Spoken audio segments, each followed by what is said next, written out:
So, welcome to the second Whiskey Wash podcast. Last week we had the Isle of Harris distillery on, and today we have got the awesome Phil Dwyer with us, and we're talking about the remarkably awesome Johnnie Walker series. We're going to go through everything that you need to know from red to blue. And it's remarkable that Johnnie Walker sells 8 bottles every single second. That's a phenomenal statistic.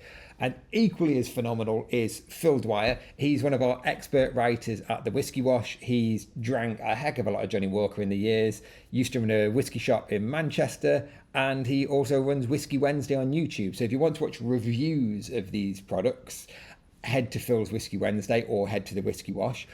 But in this video, we're going to do a deep dive answering all of your questions. So if you want to become an expert on Johnnie Walker, well, I think expert might be a bit of a push, but we're going to try and help answer everyone's questions today. So thank you for joining us today, Phil. Thank you for having me on, Mark. It's nice to be invited to this new venture of yours, this little podcast. I've been waiting for a while for you to do something like this. And you have drank a fair bit of Johnnie Walker. I think everybody in Scotch, by default, comes in via Johnnie Walker, don't they? It's almost impossible not to, really. I think if you think about the numbers that you always talk about, they sell 8 bottles a second. It's impossible to venture to any corner of the world, with a few exceptions, and not find a bottle behind a bar, enjoy it in whatever capacity you enjoy drinking whiskey. It's just the ubiquitous, constant. It never changes. It's just always there. And that is one of the great things about it. Whether you like, because if you like Johnnie Walker Black Label and you fly over to America, or you fly over to France, or you fly over to Australia, it'll taste like Johnnie Walker Black Label, and that consistency is remarkable. Now, before we start, we'll start with red label and go all the way through to blue. Phil, can you define a few things for us? Because you're going to hear the words single malt, blended Scotch, and blended malt. So do you want to just give us a very top level overview of what these are? Because if you don't take anything else from this video, this is what you should be learning, really. Yeah, for sure. So, as the topic is Johnnie Walker, we'll start with blended first. So, under the definitions of the Scotch Whisky Association, a blended whiskey is a combination of malt whiskey and grain whiskey from separate sites that are aged in separate vessels. You can't age them together in one cask. And then after a certain point of a blender thinking they're good, they are put together, and then you have a blended whiskey. So it's not necessarily whiskies from the same distillery, but it's a combination of these 2 different styles, one of which is a pot still distillate, the other of which is a column distillate. A column distillate is significantly cheaper compared to the single pot variation, and as a result, blends tend to be grain heavy. With a single malt, I'll grab one just as an example. So all of the whiskey in this bottle is from the exact same distillery. That doesn't mean it isn't vatted. I won't use the word blended because legally that means something different. But this could be, it's Springbank, so it's not a small operation. So maybe 300 casks or something in this one vatting of whiskey. It's got an age statement on the front of it. But even though this isn't a single barrel, all of the liquid has come from one distillery. It's made from malted barley. It's gone through pot stills and has been aged in oak vessels for at least 3 years. So that would be a single malt. I don't think I've got a blended malt. Oh, you go on. Blended malt. Boom. Green label. Oh, boom, there you go. Very subject orientated. So a blended malt whiskey is kind of what happens if you take ideas of both a blend and a single malt. It's just single malt whiskies, but it's from more than one location.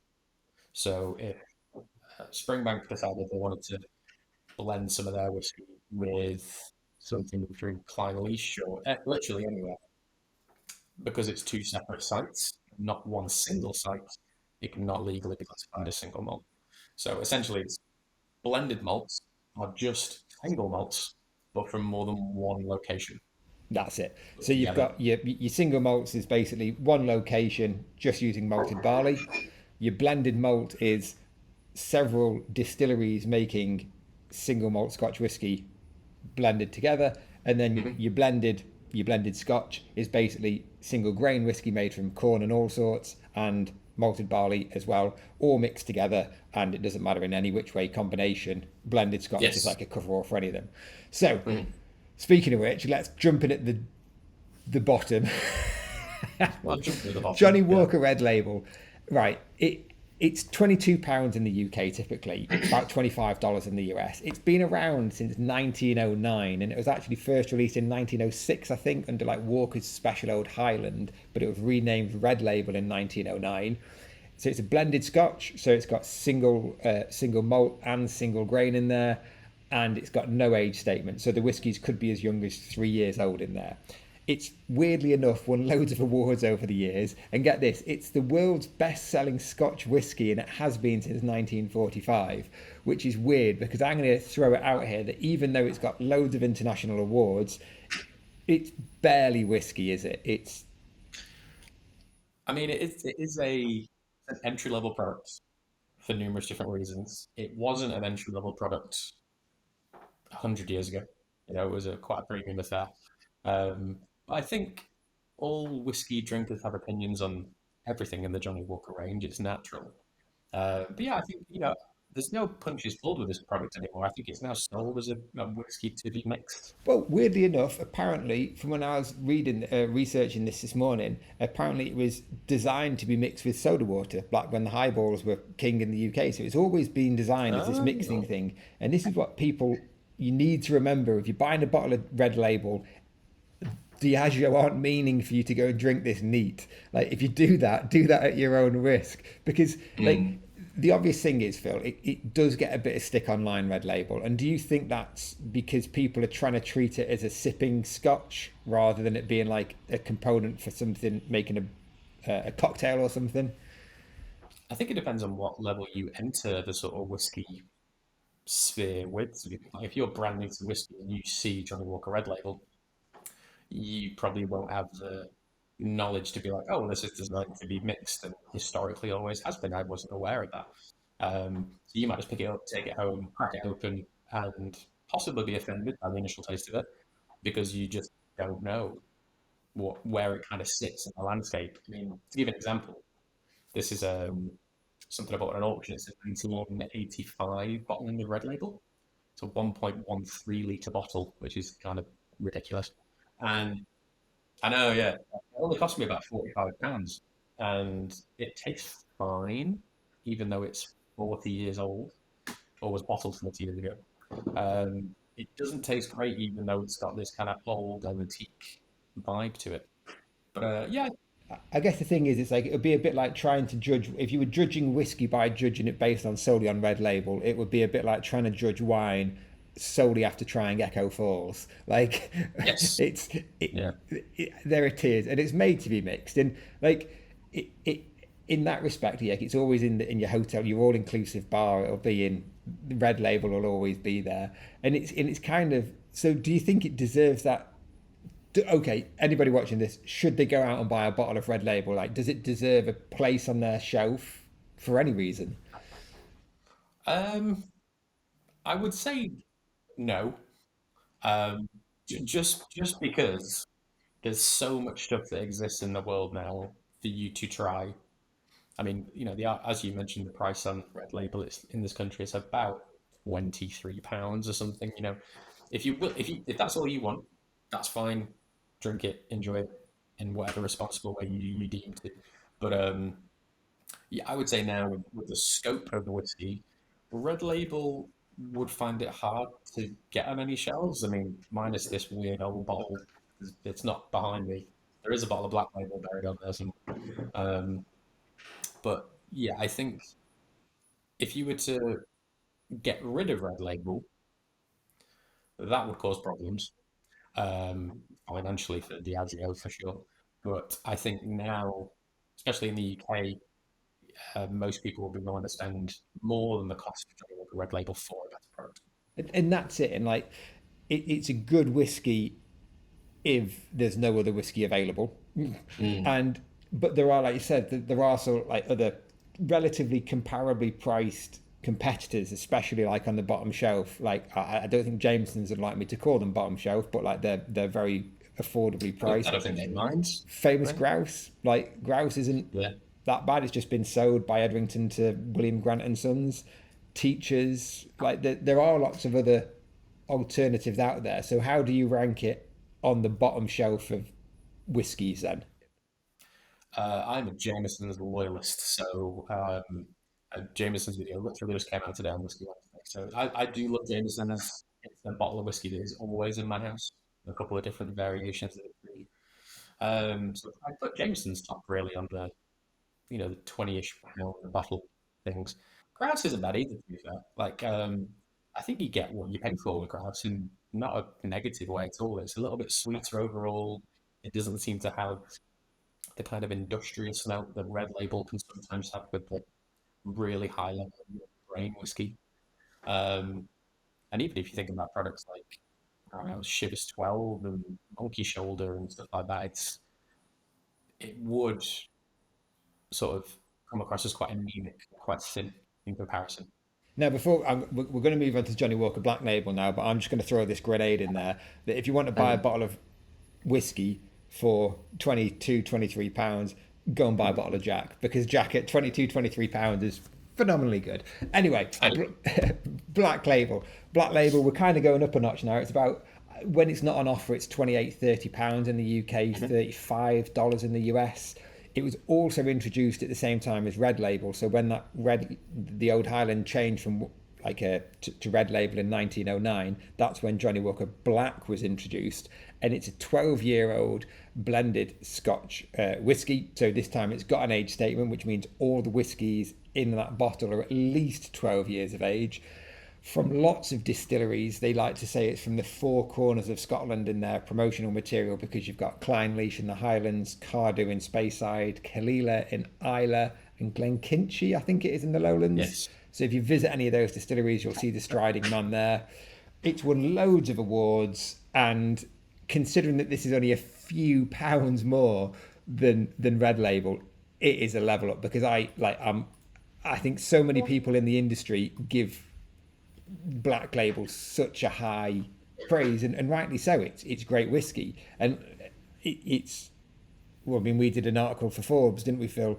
And I think we drinks that people pick over Black Label, and the 1960s Black Label is just phenomenal. Like you can't really beat it.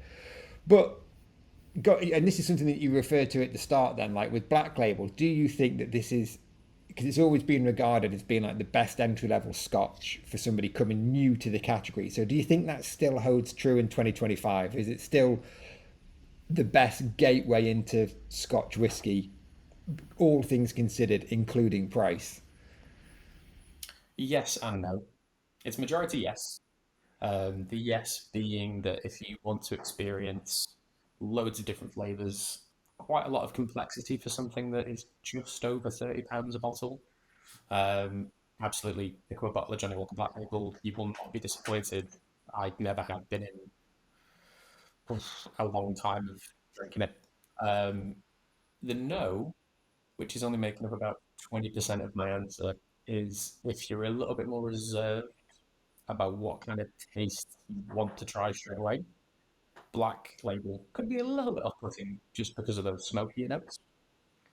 Whether you drink single malt, blends, blended malts, whatever, peat and smokiness is the ultimate divisive point.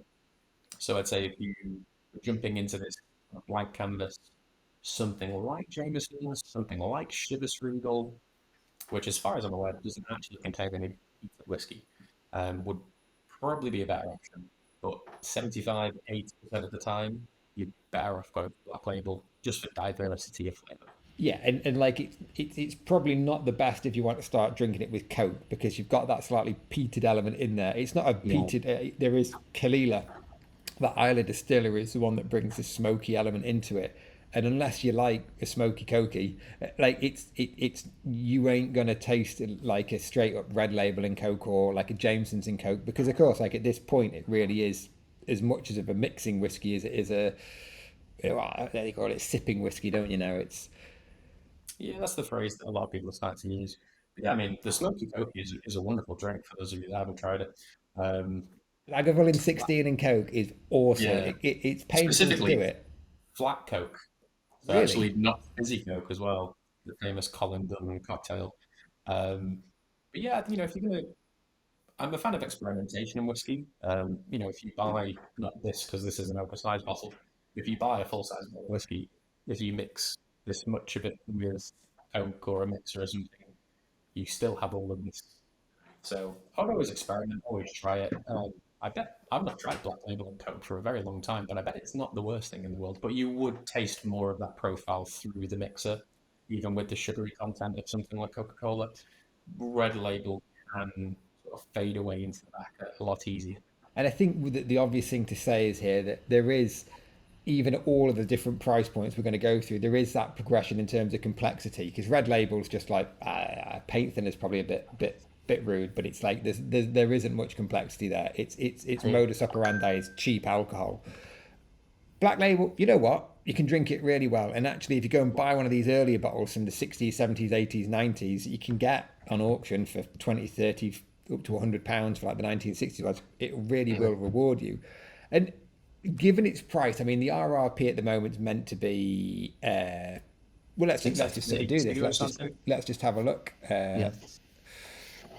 Let's just share my screen here, and we can go on to compare Johnnie Walker Black. Let me change my location to UK shop location, update the results. So £28 is the cheapest that you can buy it in the UK at the moment. £28 at Master of Malt, and this is the Whisky Wash compare. So if you go to the Whisky Wash, you can search all of this, and let's say that you put your location as the United States of America and shop location into the United States. And let me just update my currency to dollars just so that people can see this. $23 at Mission Liquor, and I think that's probably the Squid Game limited edition as well. Yeah. So, which is just a Johnnie Walker Black Label in case anybody is interested. It's not a special Squid Games whiskey. It just is a straight up Black Label. So, with a green label. Yeah, Black Label with a green label. So go on then. At that sort of price, is it still good value? Would you still pick it hands down over red if you were a value-driven sort of? 100%. Okay, fair enough. I don't think there's any argument with it at all. Even if you stack up any other 12-year-old product in any whiskey category, single malts, bourbon, whatever, it would still probably come top 5, just in terms of what it gives you versus the price point. It's an incredibly hard product to beat across the board, which is why, and I don't mean this in a bad way when I say this, it's one of the reasons why Chivas Regal is always the second best-selling big branded whiskey in Scotch whiskey in the world, because it's trying to compete with Johnnie Walker, even being as big a brand as Chivas, is hard, and it doesn't do as much otherwise.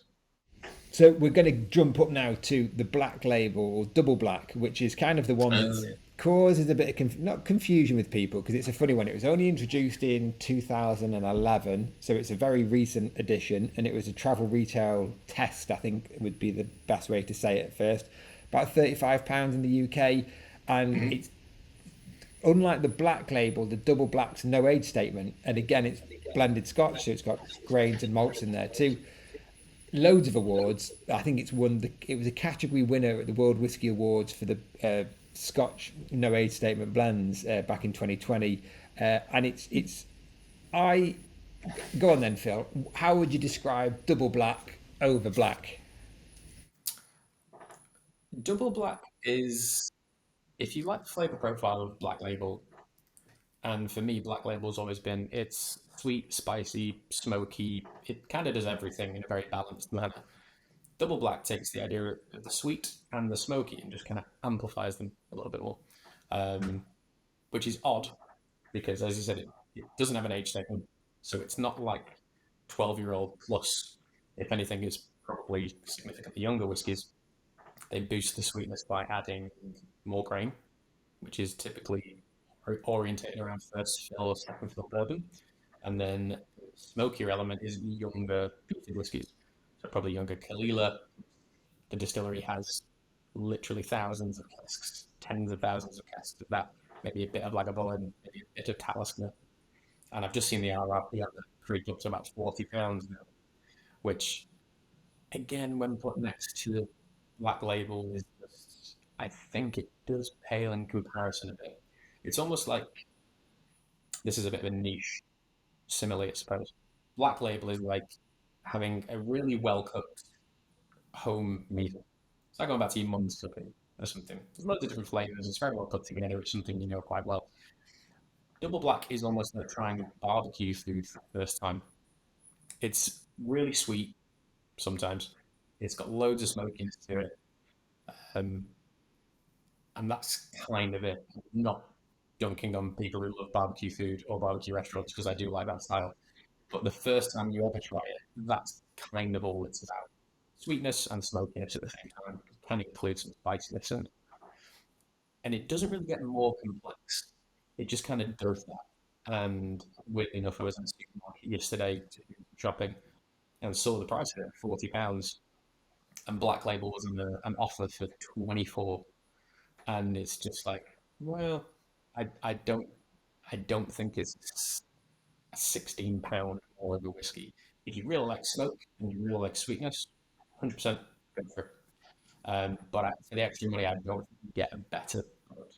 And this is it, and it's like I quite like a double black, but like you say, would you stick your money on the line for it? I think it's a great bottle to buy when it's on offer. Like if you look on Prime deals and stuff, again you can set up price alerts on the Whiskey Wash to say that if you ever falls below £25, you'd be emailed and told about it. I think it's definitely worth picking up if you can get it on a deal. But anybody like so the obvious thing here, we've mentioned about the smokiness of the whiskey in Black Label and double black. Where does this come from if you don't know? Basically, when the barley's malted, it's dried, and they dry it using peat smoke. So it's not terribly environmentally friendly, but they dry the barley with peat smoke, and that peat smoke kind of sticks to the barley, and that comes through in the production process of the whiskey. And the younger the whiskey is, typically has the phenols, which are the parts that is measured in parts per million, are higher in very young whiskies, and then they gradually diminish as the whiskey ages, which is why Octomore, the world's most heavily peated whiskey, is always bottled exceptionally young. And I think that's why they've killed the age statement on the double black, because if they want to amplify that smoky, peaty aspect of it, the best way to do it is to do it with younger whiskies, because if you're doing it with older, you'll need a lot of it more proportionately. Now, if you like Laphroaig or Talisker, should they buy double black? Is it like, okay? Maybe you shouldn't. Maybe if they shouldn't buy it, but would they enjoy it if they enjoyed Talisker and Laphroaig? If you like Laphroaig, you'll like anything. I mean that in the best way possible. I love Laphroaig. It's one of my favorite whiskies. If you like that flavor and you can drink other stuff, you probably will enjoy Black Label because it has some of the intensity of the West Coast, backed up by that sweetness, and it is very complimentary. I think I went in a bit too hard at it before. But yeah, if you like Talisker, if you like Laphroaig as more robust, intense Scottish single malts, double black, I suppose, is like it's just like a slightly toned down, more approachable way to that flavor. So yeah, you probably would like it. Yeah, well, I think it's one of these. I think if you to sum up our comments in a nutshell, it would be: if you sit at a bar, try it, see if you like it, or if you know you like Black Label, try and catch it on offer, and you won't be disappointed. For sure. The one where, like, so we're kind of going to go up now. We're going to go up to Green Label, which is the one that we showed earlier. Obvious thing here is 15-year-old age statement. Bit of a weird history. It was introduced in 1997 as a pure malt 15-year-old. Then it was renamed Green Label in 2004 when they went all out on these colours. Then they discontinued it in 2012, and then it was reintroduced in 2016. And unlike the other whiskies in the Johnnie Walker range, this is a blended malt, so it's a mixture of, let's say, just single malt whiskies. So the easiest obvious way to say that this is like blending Macallan, Springbank and Talisker together. They're all single malt whiskies. It's the blended Scotch element comes in when you start blending the likes of single grain whiskies like Invergordon or Cameron Bridge into it. So this is just a mixture of whiskies that's been distilled in pot still. So therefore, we'll get to it in a second, Phil, because I know you're going to say about this. It's arguably better whiskey because it's smaller batch production, this, that, and the other. Now, again, it's got elements of everything in it: Talisker, Kalila, Cragganmore, Linkwood, all sorts in there. Won loads of awards over the years, and it's arguably the fan base of Green Label that brought it out of retirement. And it does have this sort of like cult following, doesn't it, Phil? Like, and what do you think it? Why? I mean, the thing that we've not mentioned yet is that it's about £45 a bottle. Let me just share my screen again and just see what this is priced in real terms, because I think it is. Let's do this for the US. Green Label in the US, about $60 in the US, and let's go to UK. Put the price in pounds. Where are we at there? We need the shop in the UK as well. Green Label, 40 quid at Amazon at the moment. £40 for a 15-year-old blended malt. I'm going to say it, that's not bad at all, is it? So That's a pretty amazing price. I'm kind of frustrated there isn't one in the house. I might just go get one after that now, because 40 quid's kind of a steal. Although support your local independent retailer. Precisely. But the cult yeah, following cool is, then. Why do people love yeah, it so much then? there's a couple of reasons. 15-year-old whiskey, and you're getting 15-year-old whiskey that is sourced from, as you said, Talisker, Crackenmore, Linkwood, and Kalila, amongst some others. And they don't really have official bottles of that age available in a single malt format. You can't go out and buy an official Linkwood 15, an official Talisker 15. So it's quite an interesting way to try those whiskeys. And then my biggest sort of grievance with it, I suppose, is because it isn't a blend legally. I think it's something where people feel like they're kind of cheating the system a little bit. I'm drinking a blended malt. I'm not drinking a blend.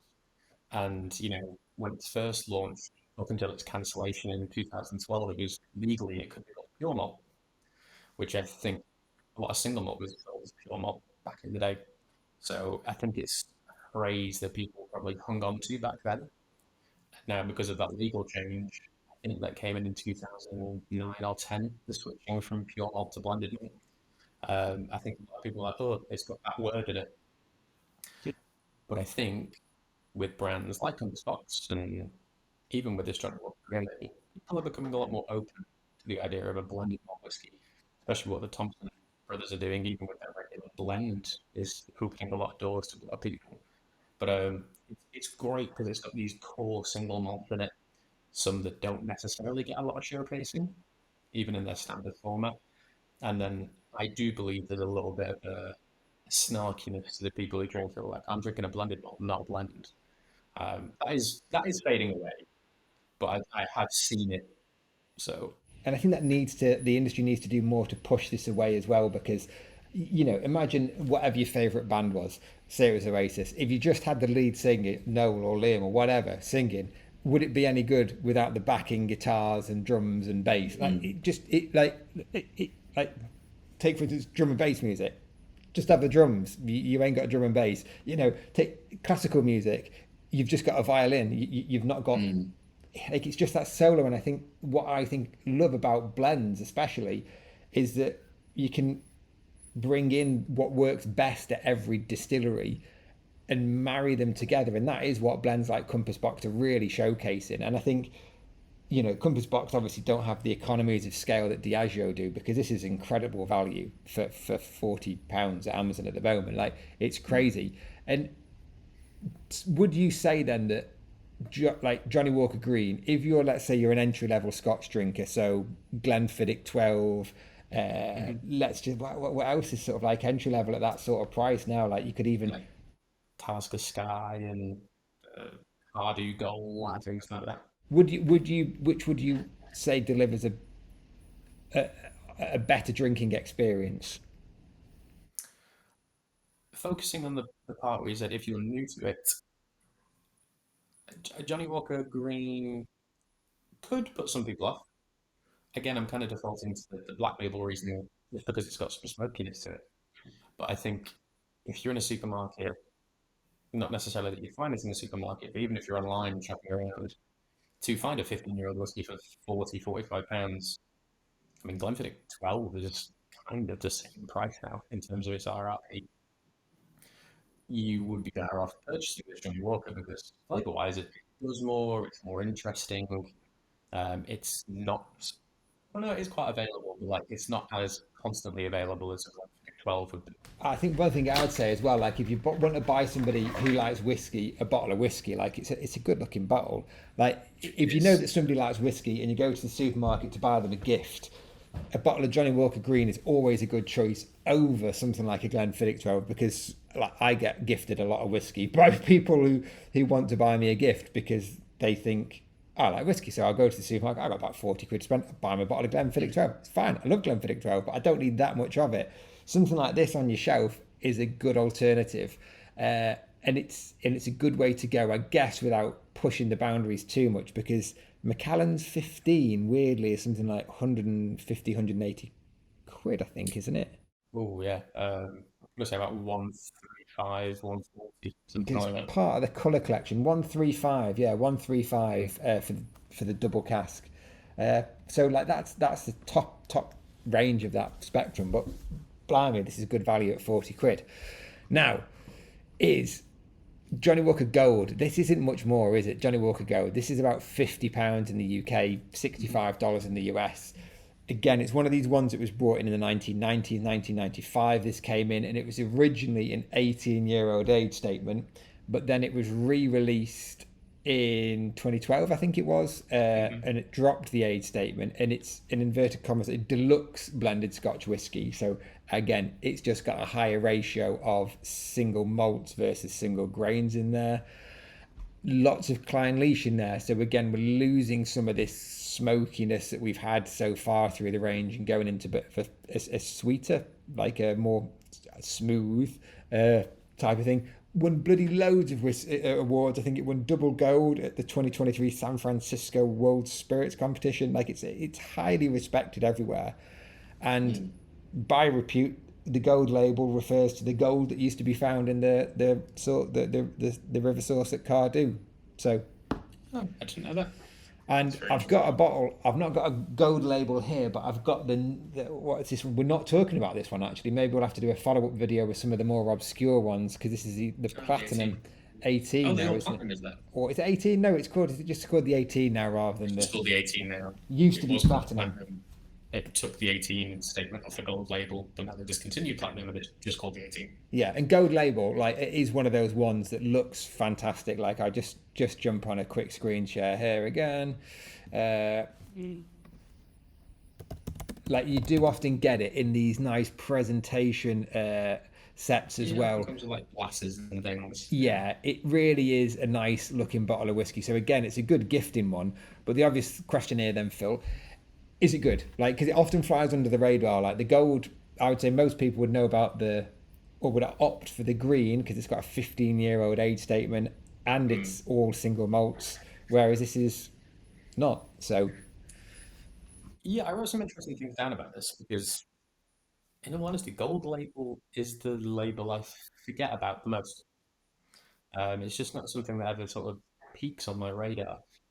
From time in retail and from just chatting to whiskey people in general, gold label always seemed to be purchased by drinkers who wanted like the idea and the luxuriousness of blue label without spending, I don't know what blue label costs these days, 160, £175 a bottle.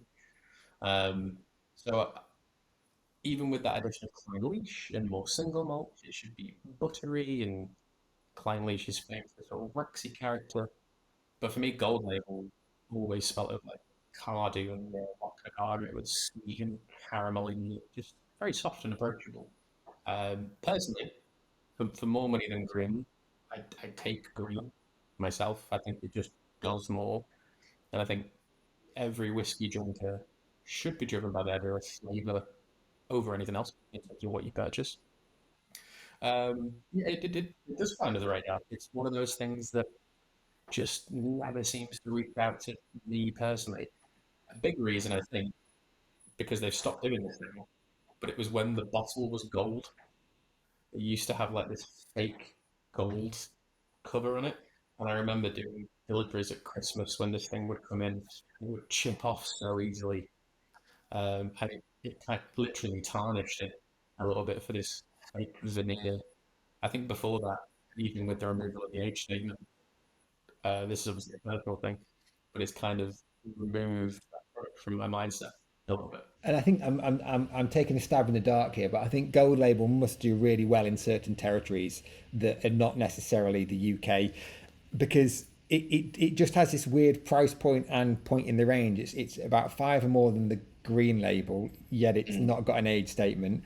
For £20 more, you can jump up to the 18-year-old, so it's not really filling that goal. So maybe it just has this niche, and maybe it is just a good gifting bottle because it's 50 quid. It's at that sweet price point. It, like you say, you often get it in like presentation cases and stuff like that. So is is that because I personally never really had a memorable drink of Gold Label. Like I've tried it, it's okay, but it's never something that I think I'll go back to. Like like there's a reason to try 15 with friends and stuff, because it's like this is good Johnnie Walker this. Mhm. With a gold, it's a bit like, oh, like let's just try something. Like it's just like you said, mentioned, maybe it is just that fancy presentation. Yeah, it's got a fancifulness to it, and obviously, you know, all of us are driven by connotations and thought and memories, and you hear gold label before you even see the bottle, you'll start thinking about certain things. Yeah, I do see it as more of a gifting product. Um, if you like it and you buy it all the time, awesome, keep enjoying it. But for me, it's almost got this sort of, it's not a great phrase to use, but it almost has this like faux luxury to it. It's a perfectly fine bottle of whiskey, but I think if we had a chart on the screen of the bottles with their price points, but I don't see many people who would watch this going, "Oh, we'll get a bottle of gold over a bottle of black." I think those two would still probably lead the way. It must smash it at duty free, and like Yes, probably.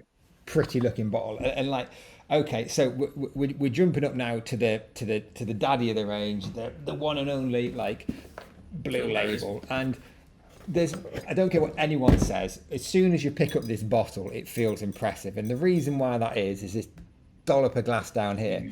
Last at the bottom. The difference, and I'm that sad that I actually did this once. There's 1 kilogram of glass extra in the blue label bottle over the red label, and you'll notice now that this is like a massive trend. Like Macallan just released their new core range, and their 18-year-olds now have this big dollop because it feels like you've spent money. Now, in the UK, let's just have a look at this, because it's not. People think that it's a £200 bottle of whiskey. It's not. Like here, like you can buy it here. Hedonism, £148. Master of Malt, £150. You can go up, and it does not, like some of the special editions do come in at about £200. But I think we've got to review this and look at it as £150 bottle of whiskey, not a £200 one, because that does change things a bit. And let's just change this to see the US pricing on it, because it is more expensive in the US. And to be honest with you, that's a bargain there. This Mission Liquor, this is the Ice Chalet one that they did, a limited edition. Yeah, it's like 300 quid in the UK. Yeah, that's a bargain there. Again, head to the Whiskey Wash to find all these. $179. So I think in the US, I think we do have to look at it more of like a $200 plus whiskey. In the UK, 150 quid. And it's a weird one. It was introduced again to just mid-1990s. They went wild with Johnnie Walker in the 90s, and it was first released, I think it's like Johnnie Walker Oldest, and then it changed a few years later to go to Johnnie Walker Blue, and this is when all the colours came in. And it's a blended Scotch, so it's not a blended malt like green. This has got grain whiskies in it, and apparently the lore is that it's got like the lore, LORE, like the folklore is that it's 1 in 10,000 casks are selected for Blue Label, and it contains 50-year-old whiskies by all accounts. Now, okay, Diageo produce millions of casks a year. So 1 in 10,000 isn't a crazy really number. not a lot. No, it's not a lot. And that's mostly probably because this does contain a higher amount of age statements. But before we dive into it, I think one of the things you've got to give credit for is that this is ballsy to stick out 150 quid with no age statement on it. And this is the argument that people, if you don't know about me, I tend to talk on my own channel, Mark Littler, about whiskey investing and collecting whiskey rather than just necessarily drinking it. And all the drinkers out there go, oh, whiskey's just for drinking. Okay, if whiskey's just for drinking, why do we have age statements on Scotch? And there's a direct correlation between price and age statement. If whiskey was just about quality and not about sales and making money, then everybody would drop the age statements and it would be based on quality, which is what Johnnie Walker do in the most part. They say, this is our best whiskey, it's the most expensive. Look at Glenfarclas, for instance. Their 70-year-old just came out at 20 grand. They've not said that this is our best ever whiskey. They've just said this is our oldest ever whiskey.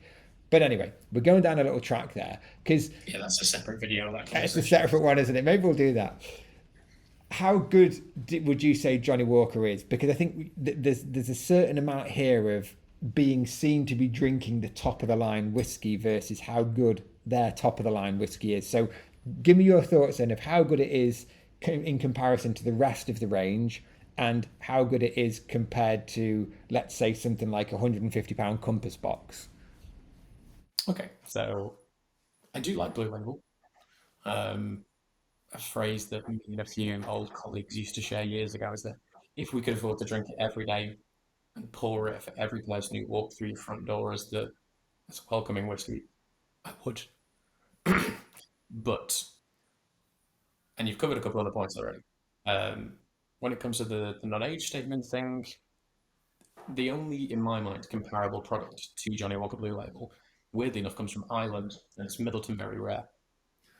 And that launched in, I think, 1984, without an age statement, but with a vintage on it, I believe. And I've always loved that soft, buttery style and of Irish whiskey. And it's one of those things where I would take that in a heartbeat over Blue Label and have. I've only owned one bottle of Blue Label in my life thus far. I've owned a couple of bottles of Middleton Very Rare. One of them is in a medicine. But it is a genuinely good whiskey. It's just badly priced. If you drop, because 18-year-old Johnnie Walker is what, 78 to about £85 a bottle.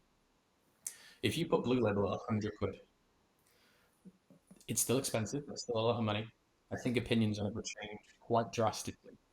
And yes, it is one in every 10,000 casks.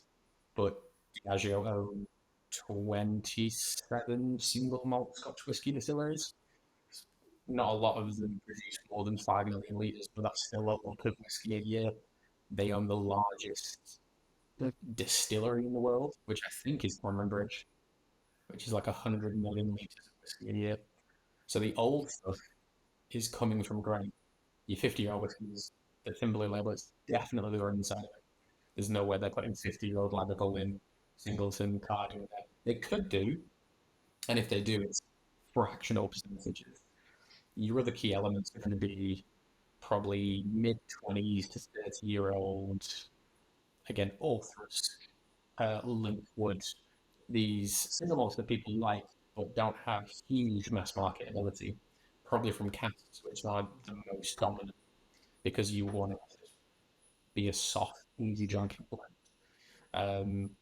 But yeah, if I could afford to give Blue Labels that everyone walks through the front door as their welcoming glass, I totally would, but I can't afford to do that.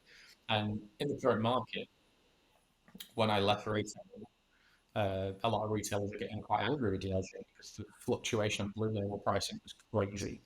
It was moving from 150 to 170 to 160 to nearly 200, back down to about 185. To see it at about 150 now is better. Diageo got a fall on this one a little bit with these sort of things. But if you gave anyone who watches your channel, my channel, anyone who's watching this, £150 for selling a bottle of whiskey, and I said this in the Forbes article that you wrote up as well, I doubt anyone would even look at it. Because even though it's got a little whiskey in it, it's 1 in 10,000 barrels, you can walk into any bar, any restaurant, any duty free, and it's there. Whereas a really old bottle called the Spox, I'm trying to think of the elements. Is they released. I think they were a bit more expensive. But even something like what's about £150.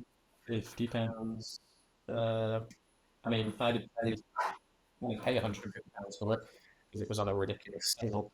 But this is a cash bank Lenovo and 12-year-old. Its RRP was meant to be about 160. I got it for 50 quid because no one buying it at full price anymore.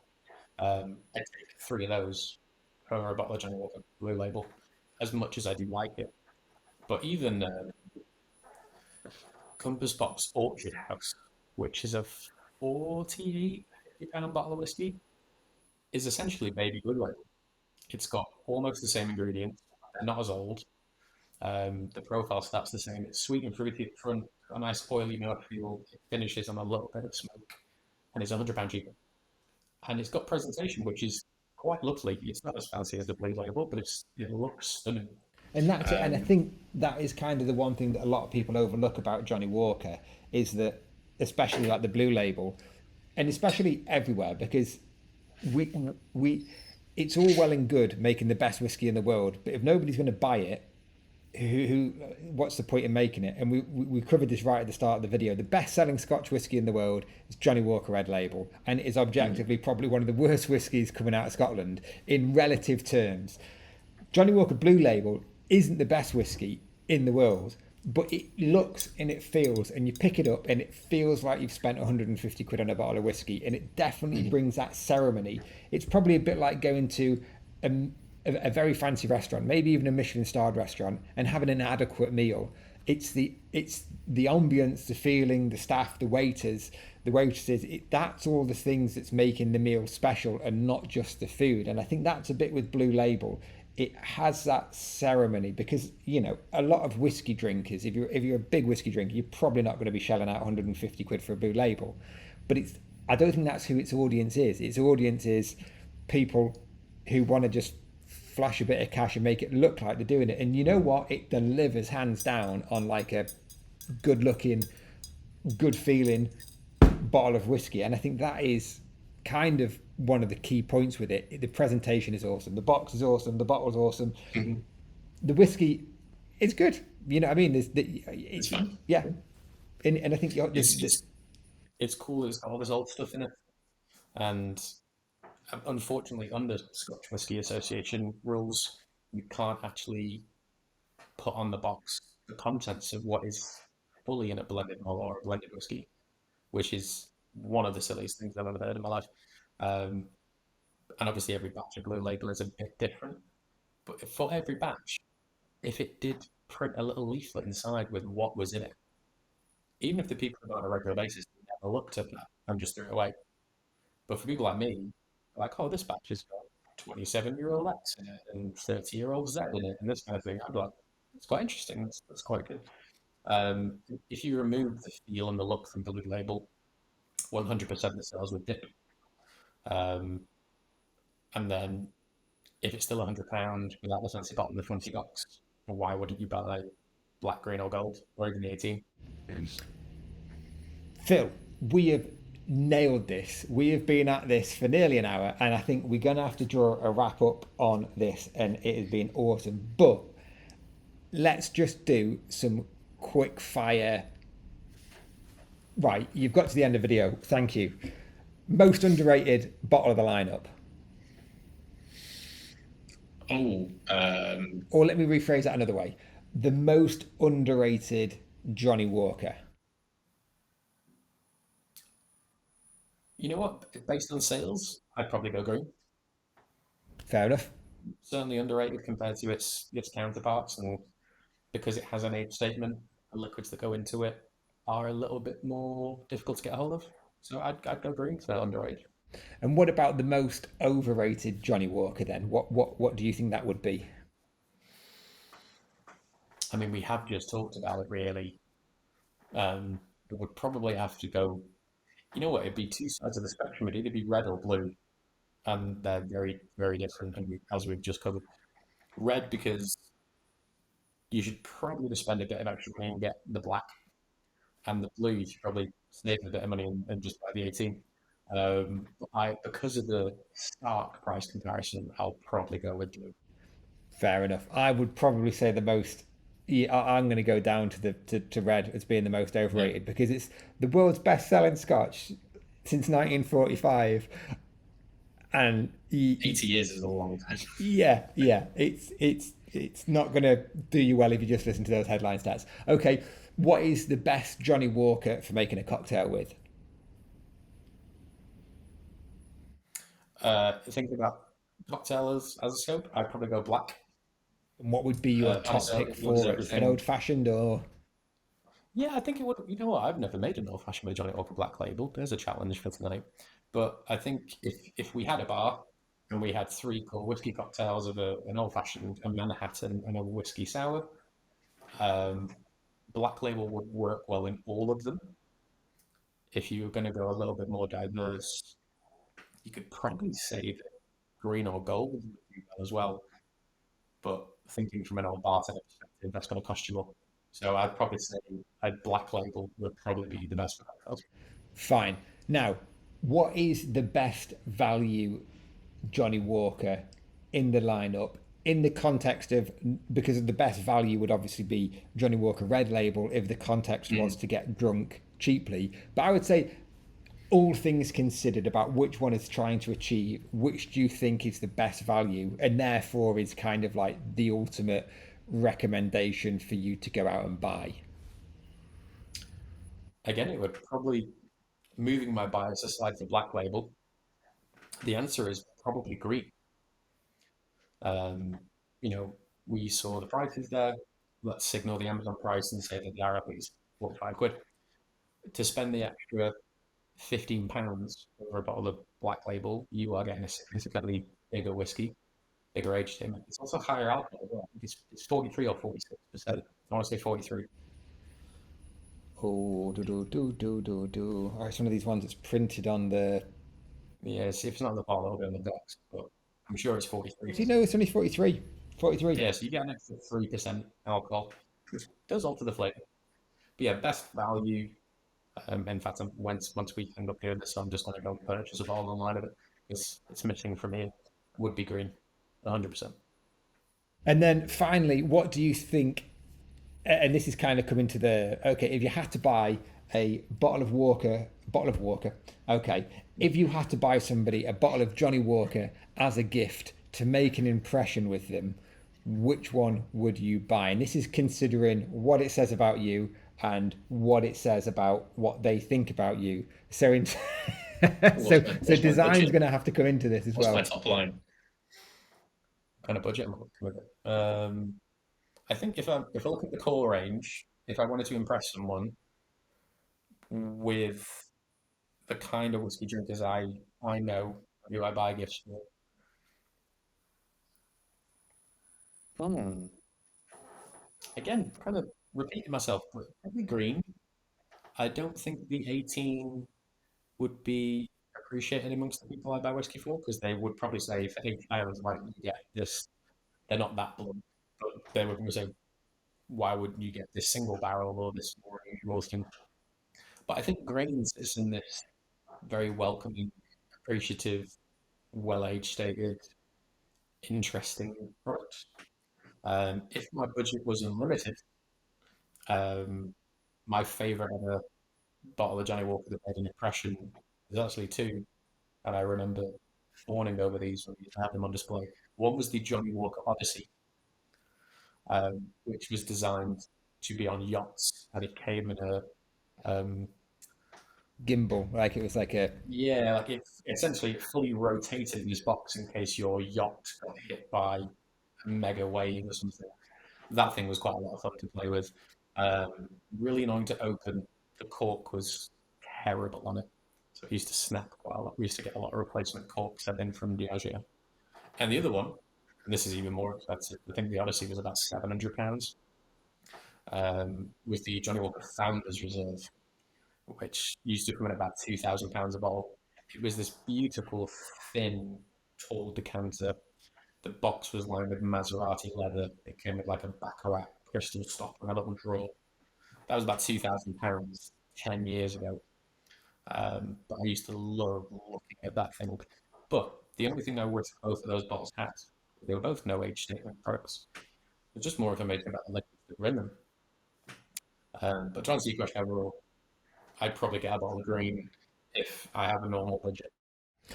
Well, Phil, that has been an absolute pleasure. Thanks for taking the time today. And I think we've already just scheduled in our next video together, which is going to be going through all of the weird and wonderful Johnnie Walker special releases because there's been so many of them. And I've lost track recently, but I used to know them really well, and they always used to be quite interesting. But now I think they've just released quite a lot of stuff. There's like a 40-year-old Johnnie Walker kicking around, and a ruby Ruby and decanter, the and an Emerald, emerald and yeah. decanter. And I feel a bit lost with it, having spent years working in retail. But yeah, that would be an interesting chat. I'll have to get them all loaded up on separate screens. But if anyone wants to sort of see more of Phil's reviews, head over to Whisky Wednesday. Also, keep an eye open because he writes loads of listicles and reviews for us on the Whiskey Wash. And keep in touch because we've got lots more content to come. We do. Thank you, everyone. Thank you, Mark.